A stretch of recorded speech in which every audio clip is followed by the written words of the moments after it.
Lawful earning मतलब हलाल तरीके से पैसे कमाना। अब पैसे हलाल तरीके से कमाना या हराम, ये हम कैसे जज करेंगे, कैसे पता चलेगा कि ये हलाल पैसे हैं या पता कैसे चलेगा? ये तो हमने सुना हुआ है। किसी आप बग़ैर मेहनत के आपको पैसे मिले, वो हराम पैसा है। और हलाल पैसा वो है कि आपको मेहनत के पैसे मिले, कि आप आ रहे हैं और आप आके काम कर रहे हैं, उसके पैसे आपको मिल रहे हैं, वो हलाल है। अब अगर मैं आऊँ और मेरी रोज़ी हलाल है कि हराम है? हलाल। कैसे? सब काम कर रही है कि मैं काम कर रही हूँ। अब मैं आकर के ऑफिस में बैठ जाऊँ तो ये, और पूरा दिन वहीं बैठ के फिर बैग लेके चली जाऊँ, और क्लास में मेरा पीरियड भी है, बच्चे इंतज़ार कर रहे हैं, but I don't want to go and teach, तो क्या ये पैसा मेरा हलाल होगा हराम? हराम। जी। तो जिस पैसे को, जो पैसा आपकी मेहनत से ना मिला हो, वो पैसा हराम है। अब ये तो हो गई इस जॉब। अब बिज़नेस में होता है कि तिजारत हलाल है, तिजारत का पैसा हलाल है, क्योंकि तिजारत का पैसा इसलिए हलाल है क्योंकि हम मेहनत करके वो चीज़ को बेचते हैं और उसकी एवज़ में हमको पैसा मिलता है। समझ आ रही है? Okay. Meaning and the concept of lawful earning. The literal meaning of the Arabic word cusp, underline cusp, is earning and halal। Cusp का मतलब क्या है? कस्ब का मतलब क्या है? अर्निंग, अर्न करना, कमाना। और हलाल का मतलब है लॉफुल या लेजिटिमेट। हलाल का मतलब है हलाल तरीके से, लॉ के तरीके से कमाना। हलाल का मतलब है लॉ, जो चीज़ आपको मेहनत के बदले में जो हम कमाई जाएगी ना, वो हलाल पैसा होता है। कस्बे हलाल means legitimate earning earned through the sources that Sharia has declared legitimate. Allah Almighty commands His slaves to earn from lawful and legitimate source and to eat from what is lawful and purified. He forbids them to earn unlawful and illegitimate source and prohibits eating unlawful and impure things. आपके मम्मा पापा घर आते हैं, काम करके थके हुए होते हैं, तो थकने का मतलब यही है ना कि मेहनत की है, वरना बंदा थके ही नहीं। क्यों आर्मीन? यस और नो?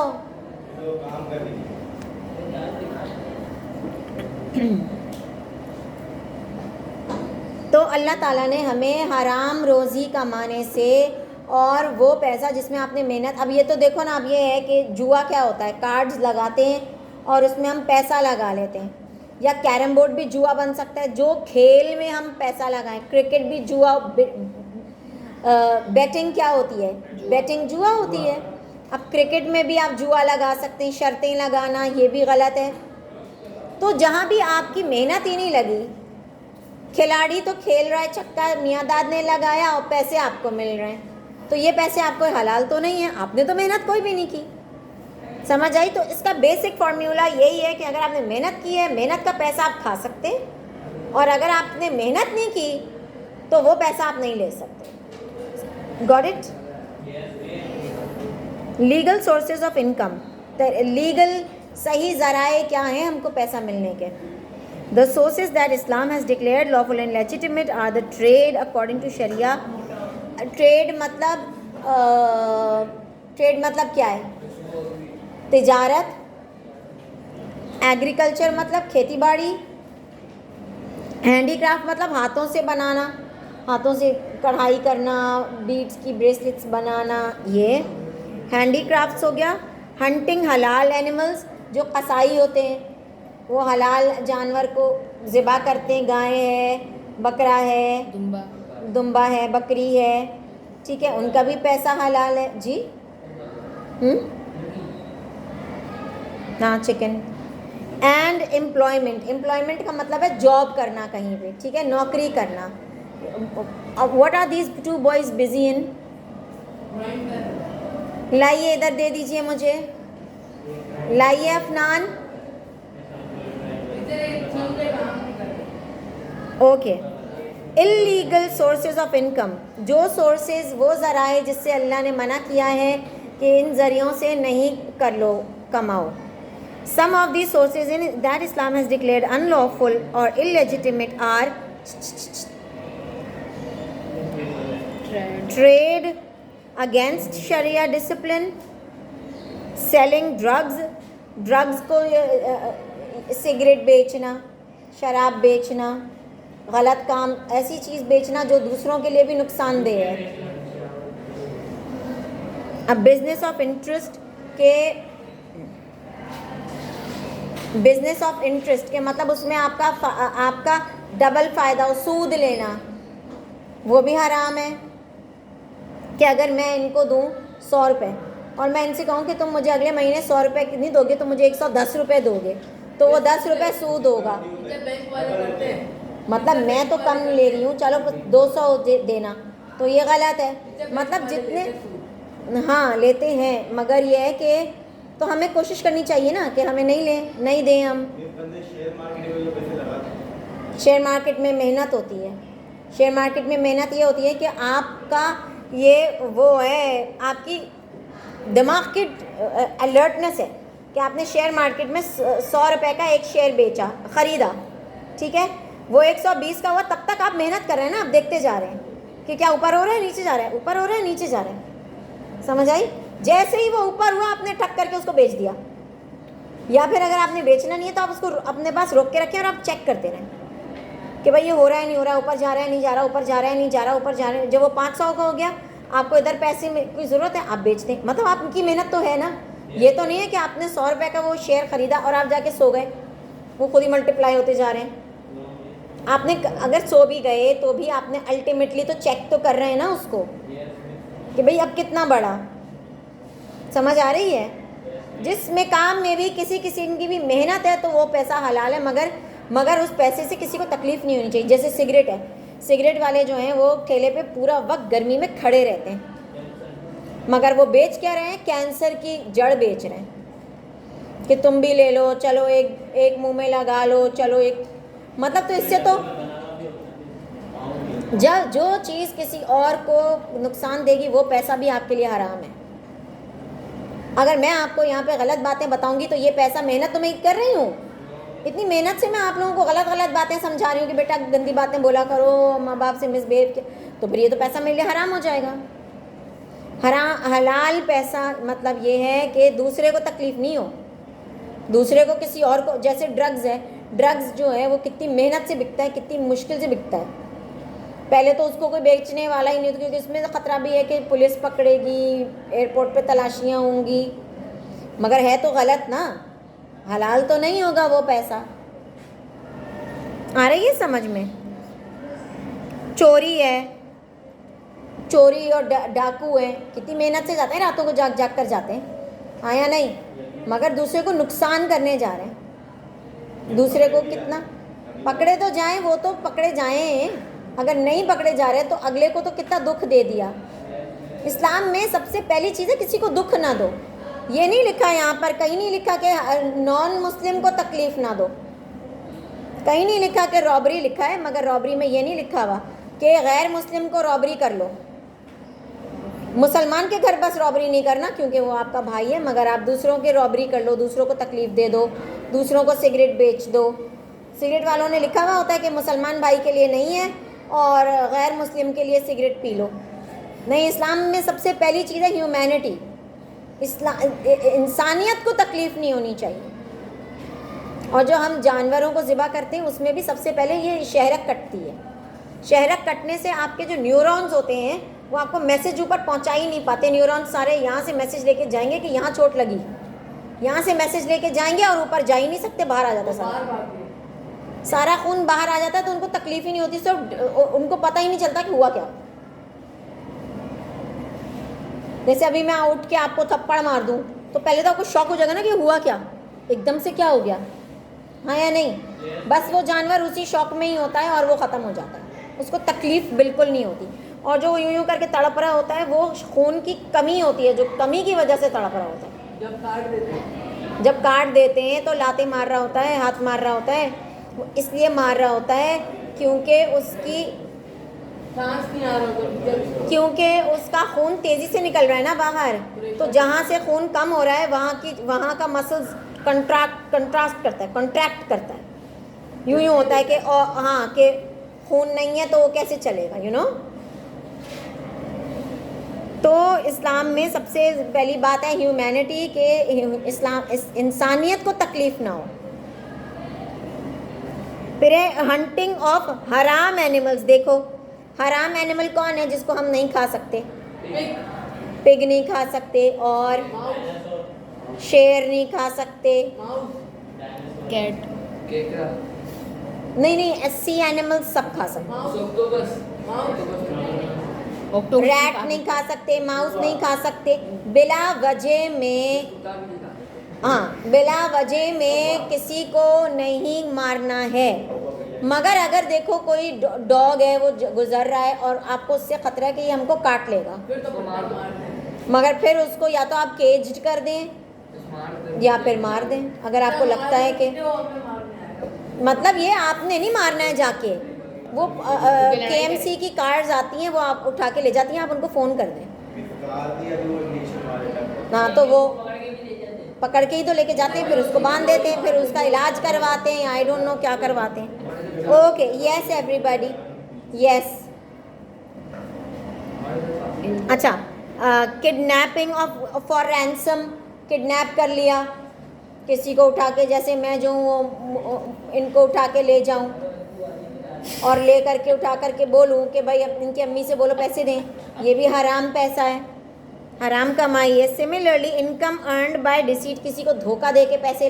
अब मैं अगर अनस को बोलूँ कि भाई मुझे ना, मैं तुम्हें कल जो है ना डबल करके पैसे दूंगी, तुम मुझे 10,000 दो, मैं तुम्हें 1 हफ्ते में डबल करके दूंगी, तो फिर ये धोखा देना हुआ।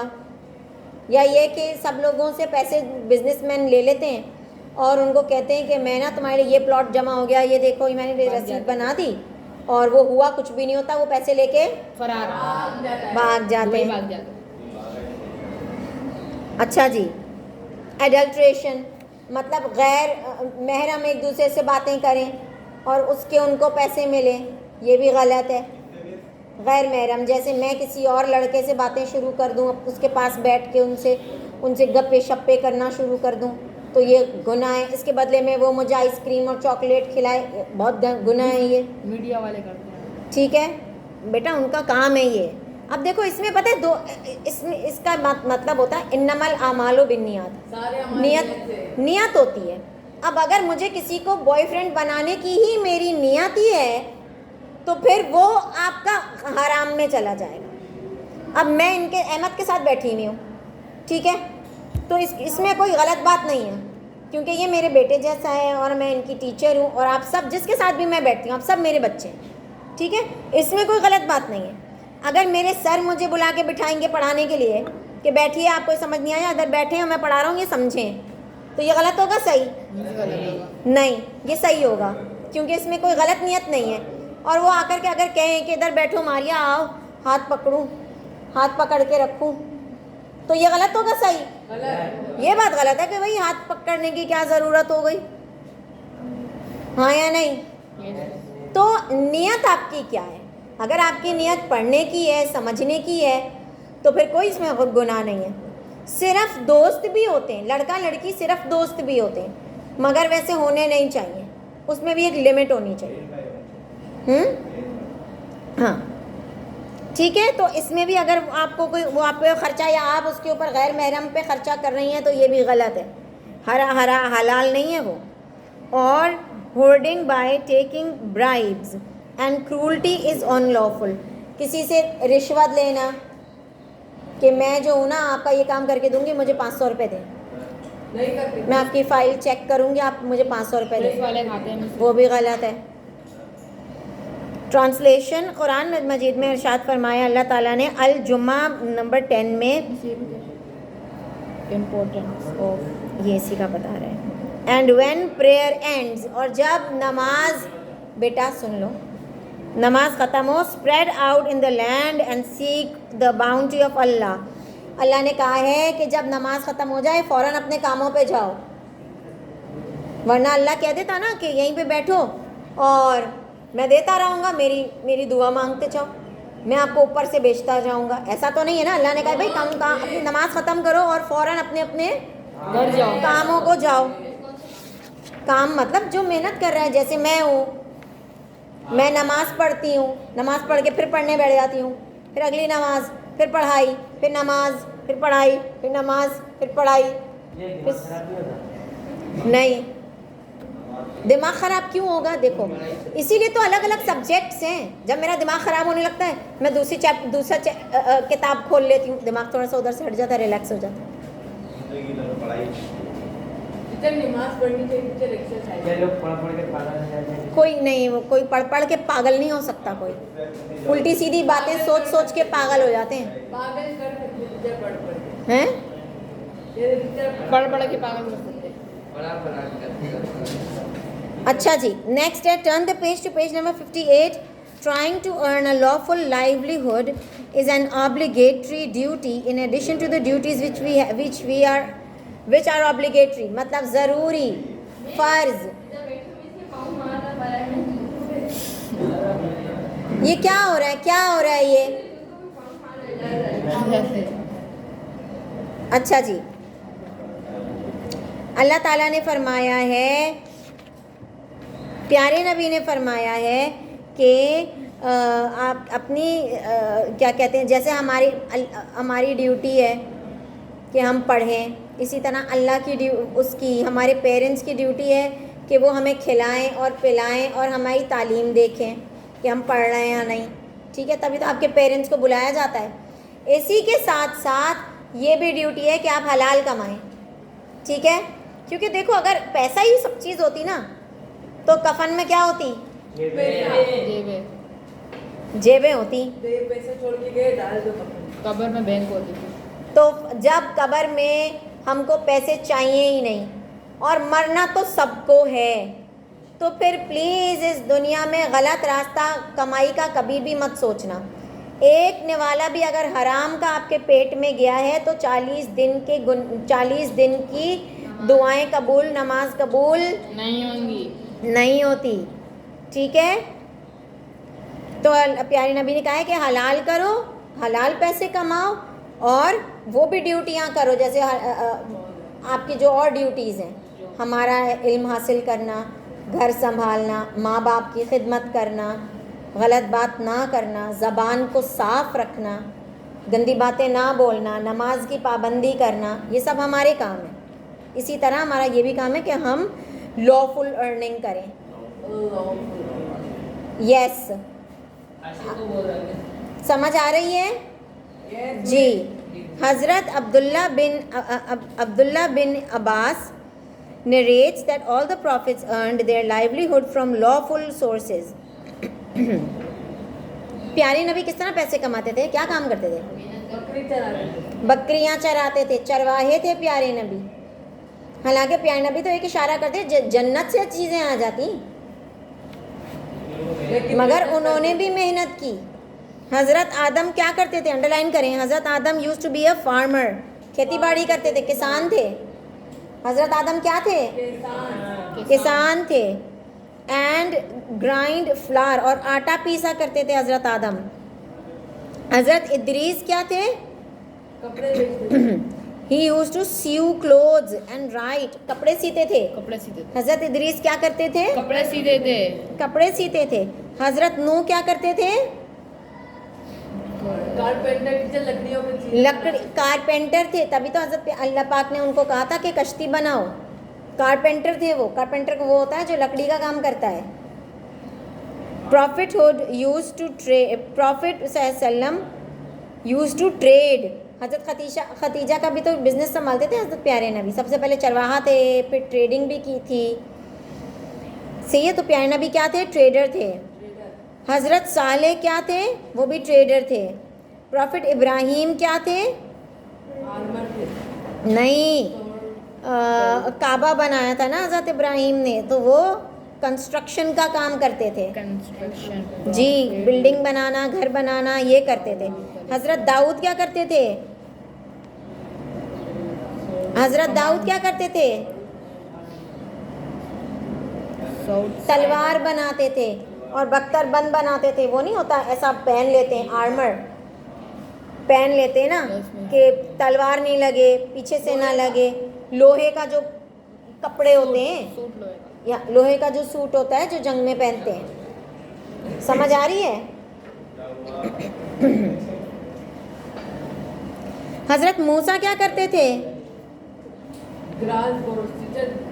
बकरियां चराते थे। हजरत ईसा क्या करते थे? पेंटर थे। हजरत प्यारे नबी सल्लल्लाहु क्या करते थे? बकरियां चराते थे और ट्रेड करते थे। Similarly all the profits taught and emphasized lawful earning through their words and deeds। अच्छा, प्यारे नबी ना दर्स भी देते थे। जो हज़रत बीबी आयशा नहीं बैठ के सुनती रहती थी कमरे में, उधर वो बोलते थे, मस्जिद में जाके सब बताते थे, ठीक है? तो giving sermons is also teaching के भी पैसे हलाल होते हैं। सरमन देते थे ना प्यारे नबी। प्यारे नबी ने एक इंसान हो के इतना काम करके दिखाया है कि अगले जो लोग हैं वो, हम जैसे जो लोग हैं वो हैरान हो जाएं।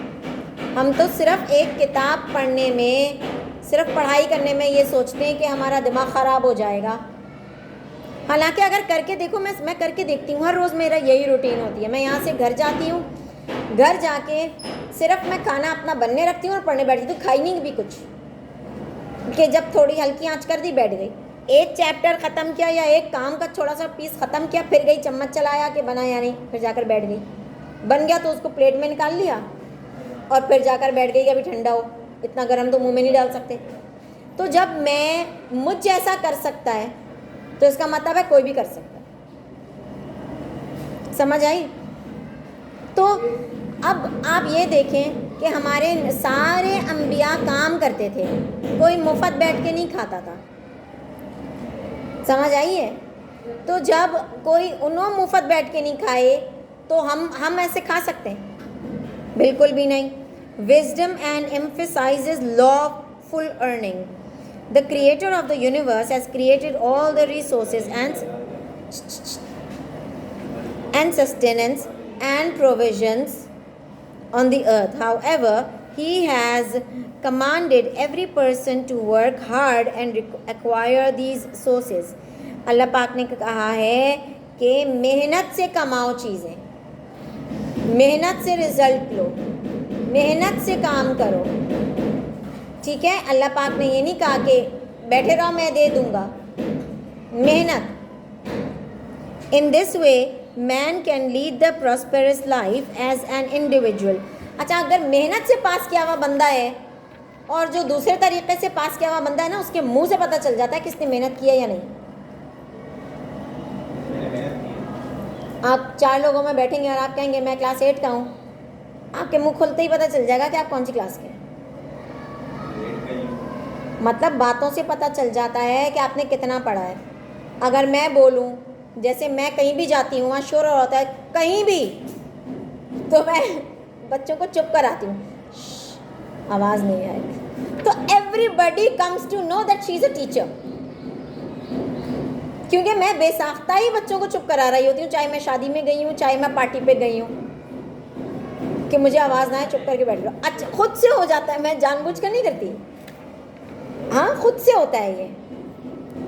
तो इसका मतलब है कि अगले को पता चल जाएगा कि ये क्या है, क्योंकि अगले के भी कान और आंखें हैं, ऑटोमेटिक पता चल जाता है। मार्केट में गई, शॉपिंग पे गई, कोई बच्चा चीख रहा है, शोर कर रहा है, और मैं वहीं मजबूरी है, मुझे वहीं खड़ा रहना पड़ेगा, तो मैं उसको इशारा कर देती हूँ कि अब आवाज़ ना आए, बस अब चुप।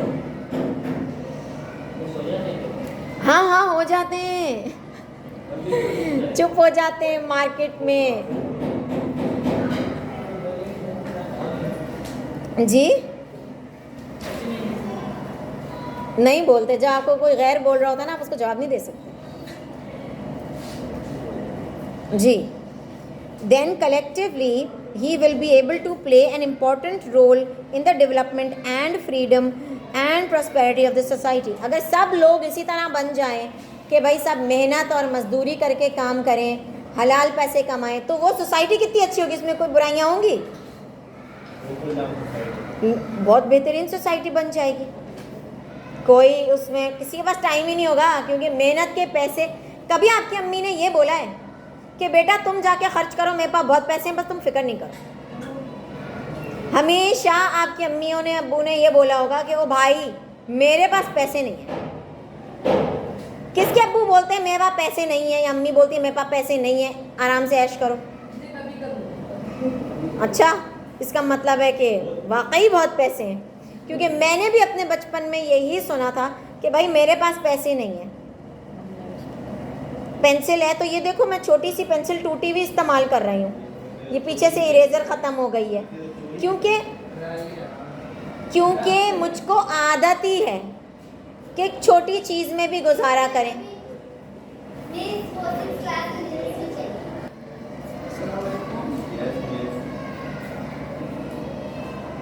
Okay, thus construction and development becomes very important in the society, in the country. अब मुल्क भी हमारा कितना अच्छा हो जाएगा जब ऐसी सोसाइटीज़ मुल्क में होंगी। तो हमारा मुल्क कितना अच्छा हो जाएगा। Okay, blessings of lawful earning. Once हज़रत साद बिन अंडरलाइन साद इब्ने अबी वकास,